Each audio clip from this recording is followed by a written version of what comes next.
Direction la Catalogne à présent, toujours secouée par des mobilisations sur fond de violence. Les heurts se poursuivent depuis plusieurs jours après la condamnation par la justice espagnole de dirigeants indépendantistes. Ce vendredi, jour de grève générale, toutes les manifestations vont converger vers Barcelone. C'est clairement la journée de tous les dangers. Bonjour Vincent Hervouette. Bonjour Mathieu, bonjour Sonia. Avec un mouvement indépendantiste qui se radicalise. Oui, il y a 2 ans, là, c'était la révolution des sourires. Mais on ne rigole pas avec la révolution. Lundi, des leaders indépendantistes ont été condamnés à des années de prison ferme. Les sourires se sont figés. Les manifestants ont mis des masques. Il y a 300 blessés. Le mouvement, qui était pacifique et bavard, tourne à l'émeute. Routes coupées, batailles rangées, grève générale. L'Espagne est rattrapée par l'ivresse du chaos. 5 colonnes de manifestants, donc, venus toute la Catalogne, ont rendez-vous tout à l'heure à Barcelone. Ils appellent à un tsunami démocratique.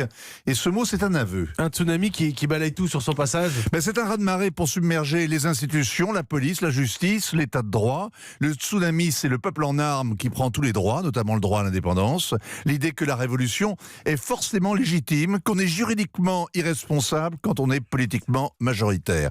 Le président de la Généralité dénonce la violence du bout des lèvres. Il veut ressortir les urnes comme d'autres ressortent les fusils et il promet l'indépendance en 2021. La Catalogne est en ébullition et l'Espagne est en panne. Dans un mois, les 4e élections générales en 4 ans et toujours pas de majorité en vue. Un tsunami menace et le pays se noie. L'éclairage international de Vincent Hervouette, c'est tous les jours dans le journal de 8h. Merci.